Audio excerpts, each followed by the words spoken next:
Alrighty, folks, welcome in. Good morning to everyone. I hope you're all doing wonderful this morning. My name is Voodoo Val, and I'm going to be your instructor on this lovely Thursday morning. It's Thursday, right? I've built a reputation here of mixing up my days. And I'm embarrassed about it. I think it's a Thursday. Well, welcome in. It's good to see all you folks. If you're over on YouTube, please come over to behance.net/live because that is where I'm going to be reading the chat. I see so many familiar faces here to hang out with me this morning. I see Uriel, I see Bruce, Chad, Anna, Golden Rose, my friend. How are you? Robert, it's great to see you again. I see Sean, I see Frank. I see Ferry, I see Sam Peterson, the one and only. I'm pretty sure I saw General Kenobi in there somewhere. Susan, hello. Steve Festus Kosovoom, the man with the name. It is good to see you. Anastasia, Christine, Carol. Hello, everyone. Hi, Tatiana. Hi, Farah.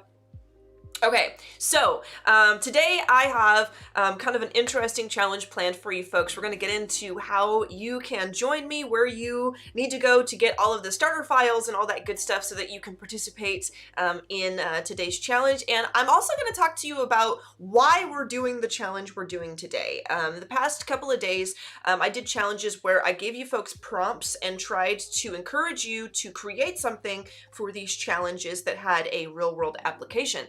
Today, I'm not so much giving you a prompt or fictional client as I am encouraging you to think about how to solve a specific problem. Okay, so I'm going to head over to behance.net /live, or not behance.net /live, behance. behance.net/challenge/Photoshop, and that page looks a little something like this. This is a landing page where you folks can get all of the information you need to follow along with me today. You'll know you're in the right place because it'll say March 1st through March 26th. And if it is not March 1st through March 26th, when you're watching this video and you're like, why, how can I find all of these files if I'm watching this in the future? All you have to do is scroll down to the bottom here and find yourself the date range that I'm talking about, and you will have all of the challenges. You'll have all of the starter files, and you'll have a link to where you can watch all of these. So today is a photo manipulation. It says edit a vegetable, making it seem as if it has been chopped. Use the pen tool, texture, and shapes to make your edit look realistic. Okay. Now, this may seem like kind of a strange thing to do. It's cool, but what is the real world application of this, and what problem am I asking you to solve? Well, I'm going to pull up my starter file real quick, which you can get if you just hit this Get Started button right here. So let me pop over to my Photoshop.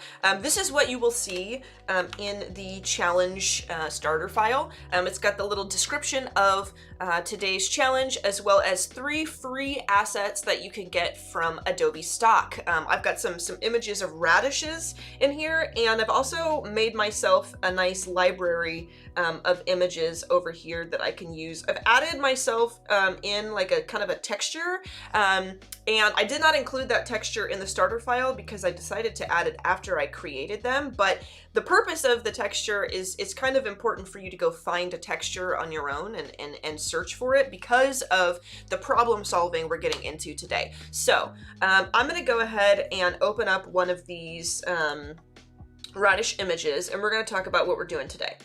So one of the things that I see people asking about a lot is how to do very particular photo manipulations. One of the greatest examples of the kind of work I'm talking about is the work of like Magdiel Lopez. He's somebody who is very famous, very well known for his surreal and abstract kind of portraits and posters. And something that he does a lot in his work is he does things where he like, removes the top of a head and puts something inside, or he takes a statue and he cuts it into pieces and he makes it float around so it's like, drifting off in slices into the air and things like that. And one of the things that people ask me a lot is, can you show us how to make a Magdiel Lopez style poster? And I can and I can't. Number one, I do not teach at the Magdiel Lopez School of Awesomeness.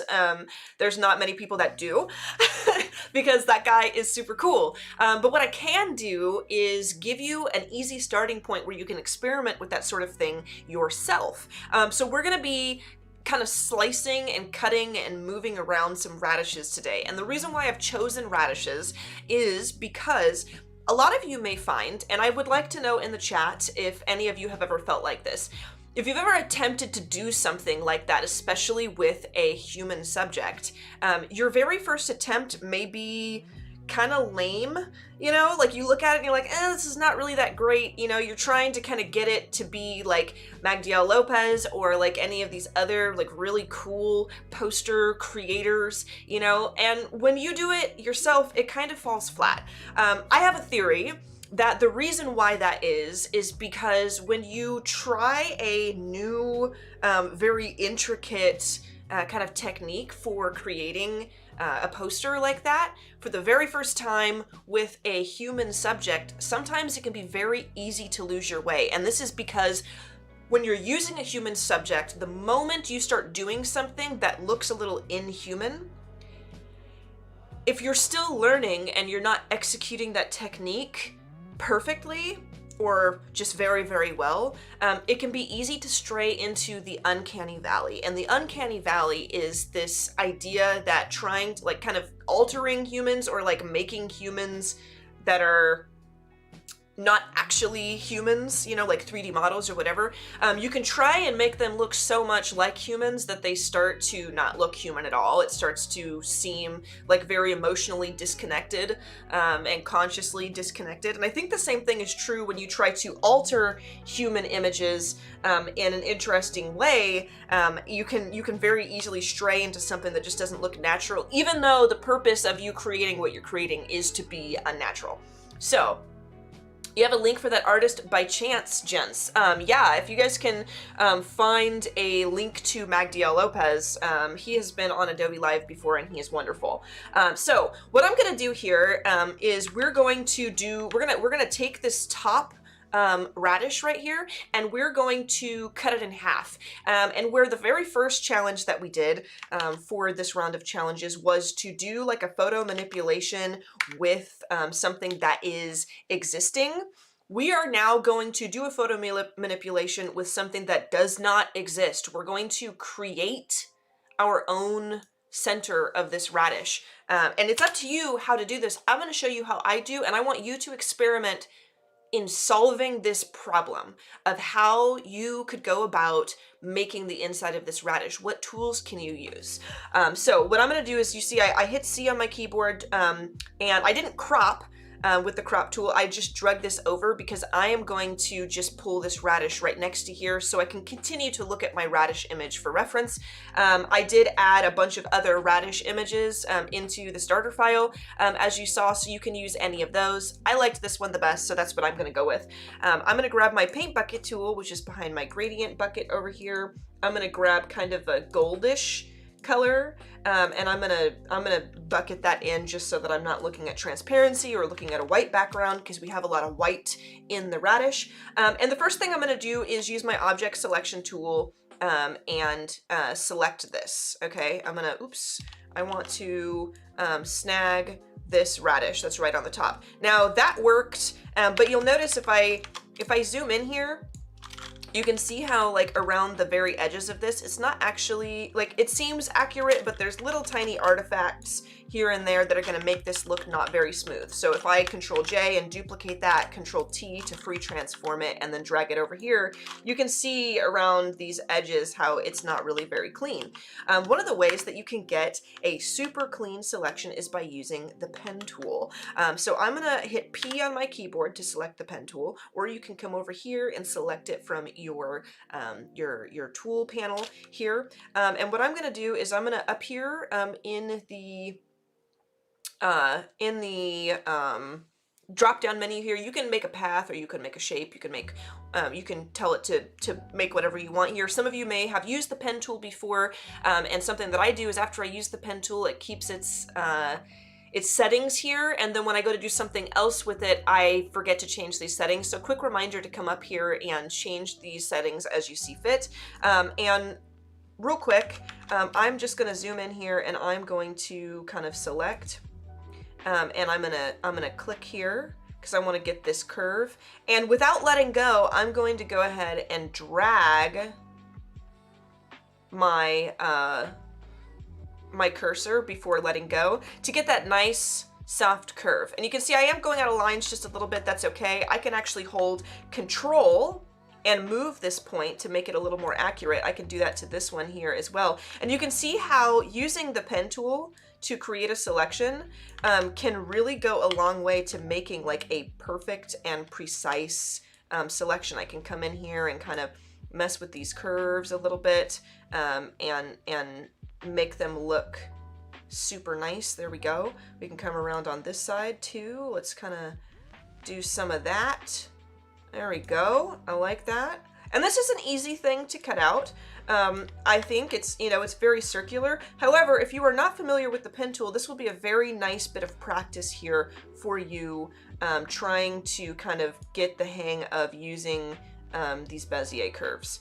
So, I think that actually looks pretty darn good. And what I'm gonna do here with this path, I have it set to path, so I've got this round path around. I'm just gonna hit, you could say make selection, make mask, or make shape. Now I could do make selection, which would be very easy. I can just say yes, I can tell it if I want to feather the radius or whatever, but this is all right for me. And I can do that, or what I could do is I could have told it to make me a mask, and if I click that, you can see it masked out that entire thing, the whole canvas image, and just left me with my radish. What I'm going to do though is selection. That's right for me for this piece, and I'm going to say Control J. And now when I move this over here, I'm going to right click it and convert it to Smart Object so it doesn't lose its detail when I start resizing it. I'm going to make it a little larger, and I'm going to drag it over here. And it is crispy, y'all. It is crispy. It's very crispy. I can still come in here with a mask if I want to do things like, you know, mask out the little lip right here. So if I click that mask like we did in a previous challenge, this rectangle is add layer mask here. I can make sure I have black selected with my brush, make a smaller brush, and I'm going to come down here with a smaller brush and just kind of paint that out a little bit, just to kind of give it an edge, because it's not perfectly circular, you know, and that works for me. Now the next thing I'm going to do is I'm going to add a sliced half out of this radish, and the way I'm going to do that is actually a lot more simple than you would think.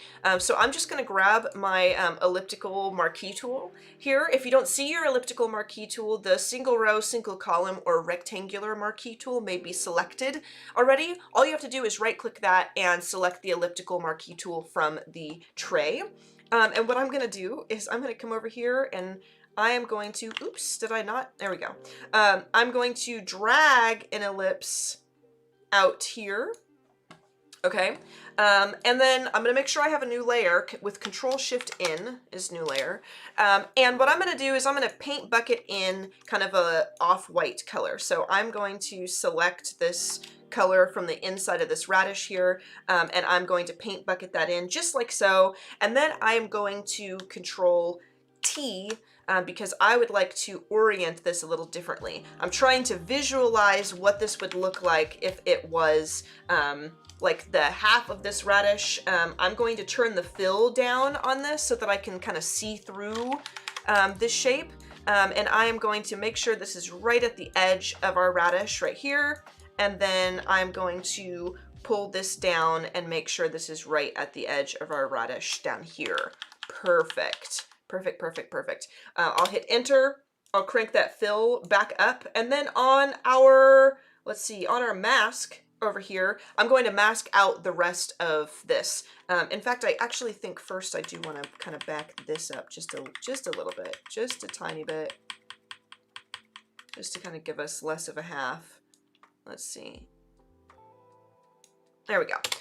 Okay, I'm going to come back to my mask with a black. I'm going to Control D to deselect, and I am going to paint out, kind of mask out the rest of this, maybe with a hard round brush. I'm going to mask out the rest of this half that we are no longer using. so that we have like this radish cut in half, and it's starting to look pretty cool. So it looks like a half of a radish. Now the next thing we want to do, and this is where like the real problem solving comes in when it comes to recreating and manipulating something in your file that doesn't actually exist. We don't have the inside of this. You have to like figure out how to make this for yourself. So what does the real radish have that my fake radish, my fake half of radish does not? Well, one thing that it has is it has texture. And another thing it has is it's not perfectly circular. You know, my ellipse here is like pretty darn perfect, and that is simply not how radishes are. They're pretty round, but you can see that this does have like some incongruencies around. It's not a perfect circle. And it also has this interesting bleed of the radish skin to that first layer of the radish. So how can we mimic that? How can we observe fact and observe life and then try and get that in our work? So get it, Val. I'm trying, Bruce. I'm trying. So what we're going to do here is the first thing I think I'm going to tackle is making this not a perfect circle.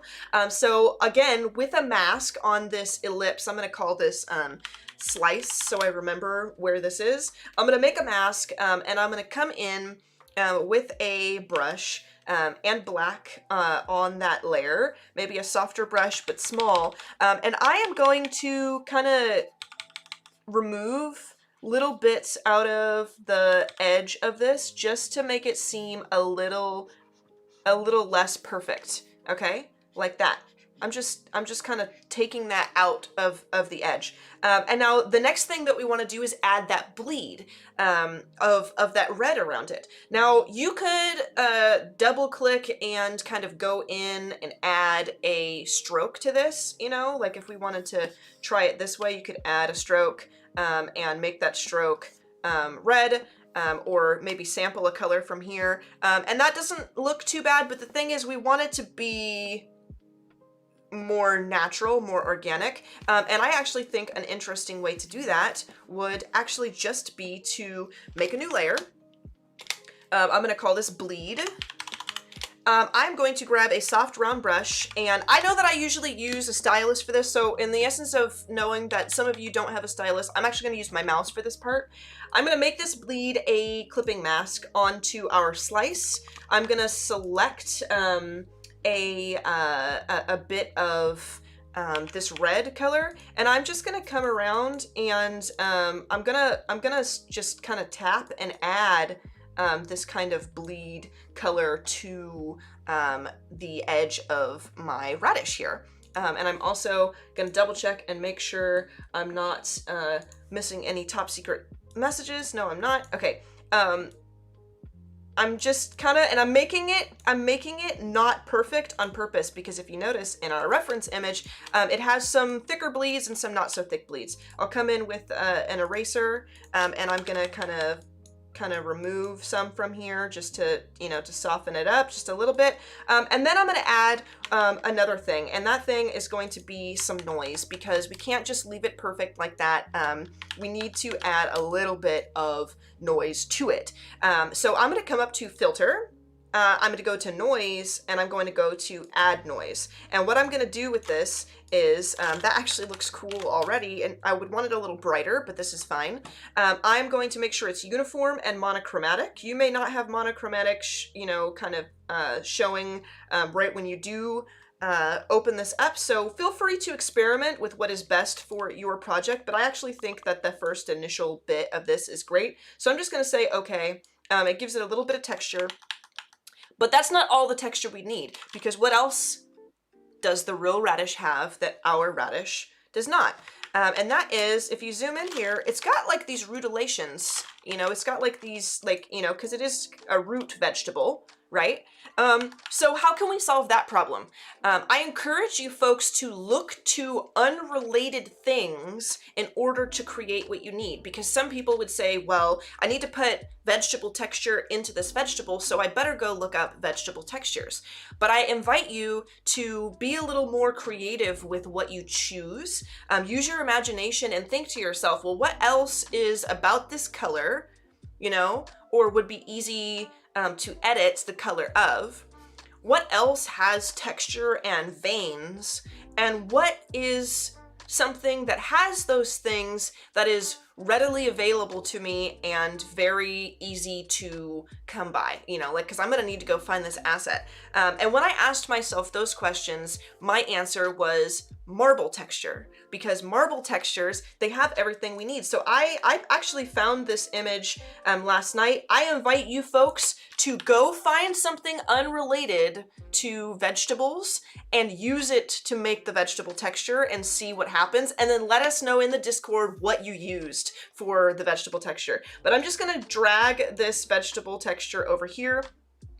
I'm going to enlarge it, and I am going to put that on a clipping mask. Clipping mask. And then I'm gonna throw this on a blending mode. And I think the blending mode we're probably gonna end up going with is that multiply doesn't look so bad, actually. In fact, it actually has like the same tones as the real radish there, which is really funny. And it's, you know, it needs a little work because there's some things about this radish that my radish still does not yet have, and that is stuff like, you know, this radish, it has that brighter center, and it has like these, I think these are seeds or roots, you know, like rutilations in it here, but we can fix that with just a little bit of tweaking. So maybe we duplicate this clipping masked texture.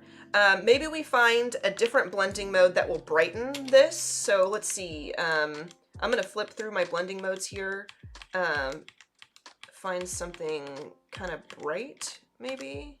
There we go. There's a little brighter.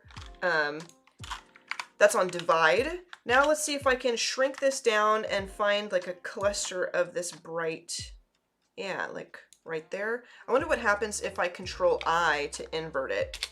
Let's see, Control I. Oh, no, let's not do that. I've got this bright here. I'm gonna duplicate. There's a little more bright. I'm going to convert these to a smart object. Never mind, I'm not gonna do that. Make sure that's still on a clipping mask. And I'm gonna come in with, you could do a mask so that we're working non-destructively. Grab my brush, and I'm going to kind of, just with my mouse, I'm like tapping, just to kind of keep some of that brightness in the center. And then I think what I might also do is add another clipping mask that is a gradient. So we'll add gradient, and I'm coming to a close here, but I am going to Martha Stewart you folks and show you the one that I spent a little more time on, because this was really fun. I'm going to grab this light color, you know, and then I'm going to flip and grab this like dark brown color, and I'm going to add a bit of a gradient here, maybe something more like this. There we go. Clipping mask that, boom, something like that, and then I'll throw that on a blending mode. It kind of looks like an old radish, but it's starting to get there, you know, you're starting to see it. So this is the one that I did, that I worked on. I did a little test run last night, again, just to refresh my memory, and this is what I ended up with. I actually came in with some little shapes and kind of tried to add the rutilations or seeds or whatever these are into my radish, but I did it exactly the same way. You can see it's like the very you know, the very same technique, and if you just spend a little more time on it, you can actually add a lot more detail. So I hope that this has been interesting and fun for you guys. I know it's not maybe super eventful to sit and like edit a radish, but I think that once you pin down how to do something like this, you could do something like what MacDiel does. A lot of people, like I said, a lot of people ask me all the time, like, how does he do that? And I can't say that this is 100% how he does his work, but it's a way to solve some of the problems that he and other people like him solve in their work when they slice and cut and move things around.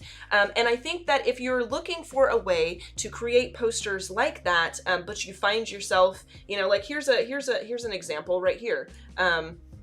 This is one of his wonderful pieces, and I'm going to show his art on here because we have had him as a guest here on Adobe Live, and he is a wonderful, very kind, very inspirational person with a very popular style. And you can see how he has these cutouts and stuff. You know, he's come in and he's followed the groove of this face, and he's made this possible. You could do that if you practice first with something smaller. So I hope you folks have enjoyed this again. Thank you so much for joining me today. I can't wait to see what you folks put into the Discord, and I will see you again tomorrow morning for another challenge. Adios, folks, and happy designing.